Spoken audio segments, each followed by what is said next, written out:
Hey traders, in this lesson I want to show you guys how to create a regime filter in PineScript.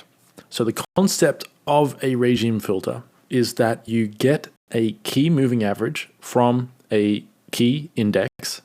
So in this case I have Alphabet Inc. or Google, the Google stock loaded on my chart from the NASDAQ exchange. And down here this colored indicator you see is telling me whenever the 20 period daily chart EMA is above or below price action. So when the NASDAQ index is trading below its 20-day moving average, this turns red. And basically what this means is if you're trading any stock within the universe of the NASDAQ index, perhaps it's a time to be cautious because the index is not looking healthy right now. So maybe if you are a long-only trader, you want to stand aside when this turns red. Or if you're a short trader, you like trading stocks to the short side, waiting for this to turn red could be a good indication that perhaps there is a pullback imminent in the market. This is a popular trading filter for investors particularly, but it can be used for traders and day traders as well. But for today's lesson, I'm going to stick to the higher time frames and treat this as something of a investment filter. This is something I use and employ in my own investment strategies in some of them, especially in the stock market. And I'm excited to show you guys how to code this in Pine. So let's get started. So here I am with almost a blank script. All I've done is add some user inputs here to save time. We're only getting 3 inputs here. We're getting a time frame to base our regime filter on. We're getting a moving average length, 20 by default, and the time frame is daily by default. And then a market or symbol. In this case, we're just loading the NASDAQ index by default. And to do this, I use the time frame input, the integer input, and the symbol input. If you're not familiar with these, make sure to go back and watch the user input lesson earlier in the course material. Because now I'm just going to move on and start building out our regime filter. So the first thing I do in this particular script is I actually create a custom function, a custom security function, just to save a little bit of time and make our code a little more readable. And my function looks something like this. I start it with an F underscore so that we know it's a function. And then I just call this one F underscore SEC, which is short for security. And this is going to be a abbreviation of the security function, which will make it a little bit faster and easier and more readable when we reference our security function in this particular script. So this custom function is going to take 3 parameters, a market, a time frame resolution, and an expression. So I need to define the function using our operator here, the equals right arrow. And then this function is going to pass these 3 values into our request.security function. And we need to pass in our market first, and then our time frame, and then our expression. But for our expression, I'm also going to pass in our anti-repainting code, the code that stops our script from repainting on the current bar, on the current real-time bar. And that is our bar state.isRealtime question mark 1 otherwise 0.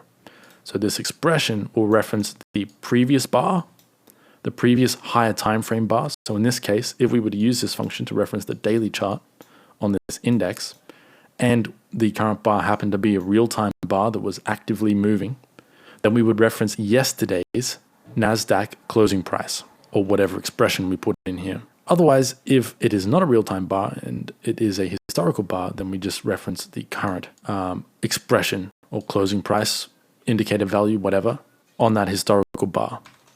And this stops repainting. This stops the script from updating our expression on the current real-time bar. We always want to reference yesterday's price action on a real-time bar because whatever expression we are passing in has not been confirmed until today's bar closes. Obviously, there are exceptions to this. Sometimes you do want to reference the current day's high or low or close, but for this script, we do not want that. So that's what this code does. Moving on, we need to get our EMA value.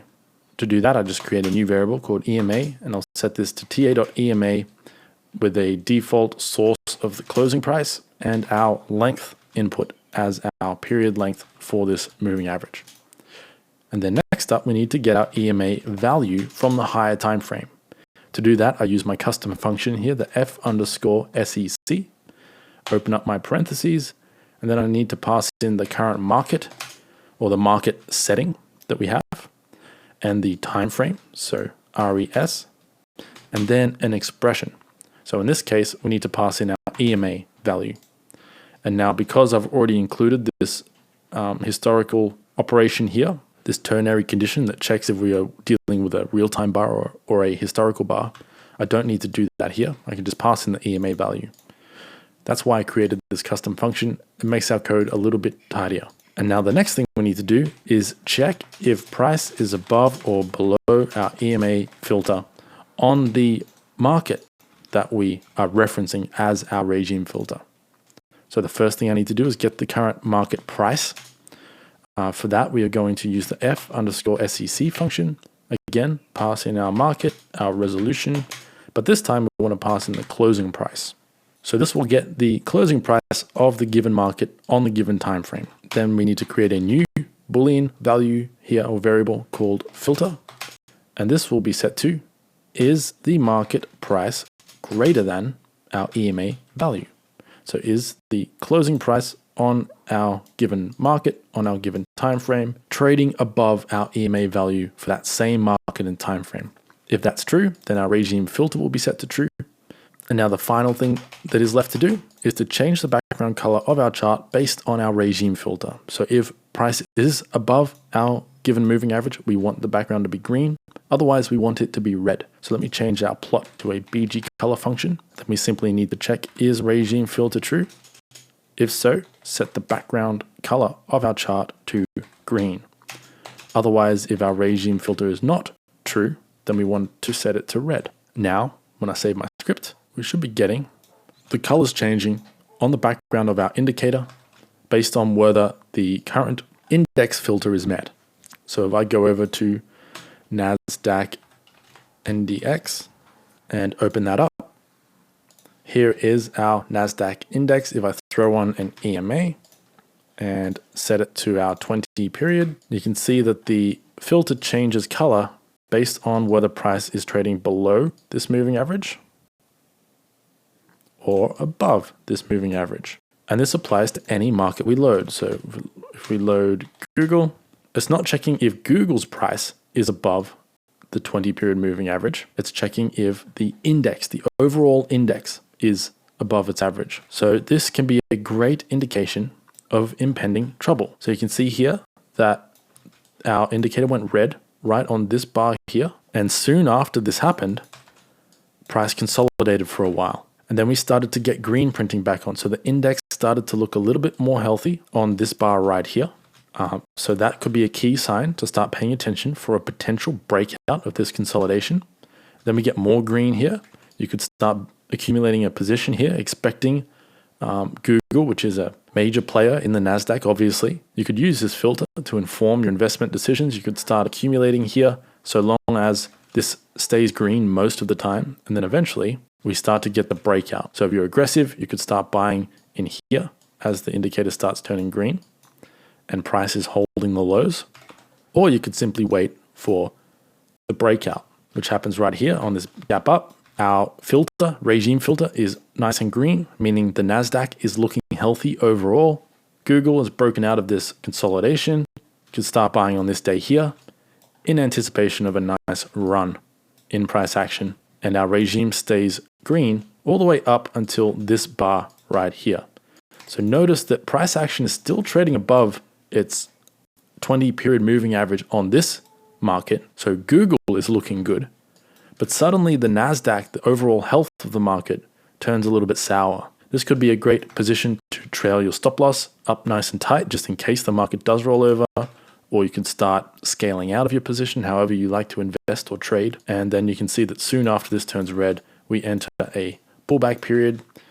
And then we get another green regime change here on this gap up above the moving average on this time frame. And then a couple of days later, we get signs of health coming back into the market. If you wanted to, you could buy a breakout of this high. If the regime filter stays green, which it does, here we get the breakout, the close above this previous high, and then our filter's green and it stays green for quite some time. Now, of course, you are going to get the occasional false signal. There are ways to improve this filter. For example, just because one bar closes below the moving average doesn't mean that the market has turned sour. It could simply be testing the moving average. So one way you could improve this filter and get rid of some of these false signals is you could open up the source code here. We could say here, is the current market price trading above its 20-period moving average? Or was the market price on the previous bar trading above its key moving average? Now when I save my code, these false signals should go away.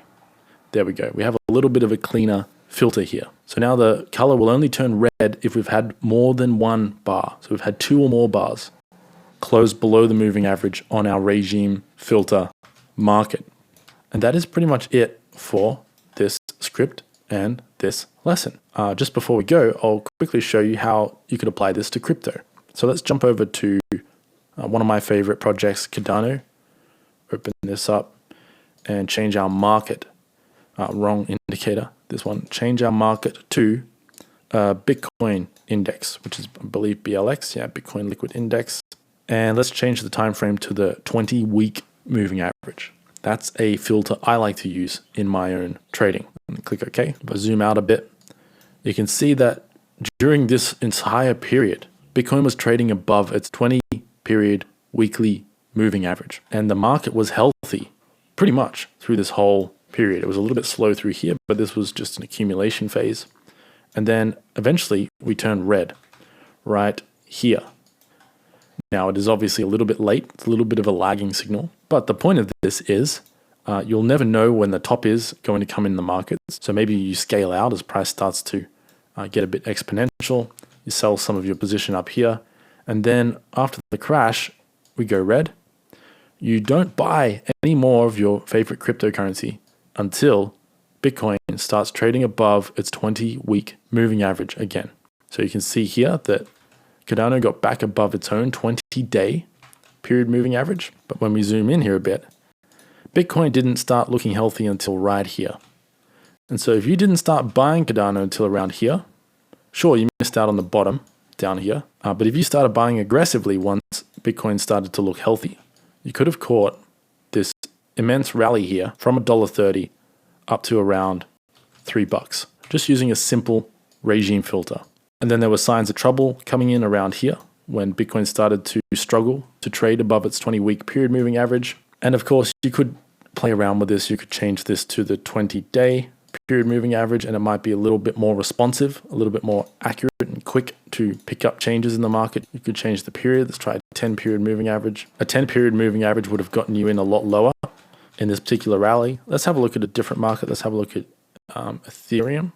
See how this would have affected Ethereum. Change this back to 20 and this back to the 20-week. And here you can see a similar story all throughout 2020. The regime was green and price just kept rallying. Then when we had a bit of trouble in here, if you waited until the filter changed, you could have safely bought Ethereum right before this nice rally. Same with around here, we started to have some trouble and then the regime filter turned green and then we had a nice rally from there. Now, regime filters are a great way to stay out of trouble when price is struggling and you don't know what's going to happen. Maybe it'll go lower, maybe it won't. But you don't want to be buying when there's a chance that the whole market could tank any moment. Whereas when our regime filter turns green, it's kind of like a traffic light. It means the market overall is healthy and it's a good time to be trading to the long side. And that is the purpose of a regime filter. And this is how you create one. I'll leave the source code below for you to play around with, and I'll speak with you in the next lesson.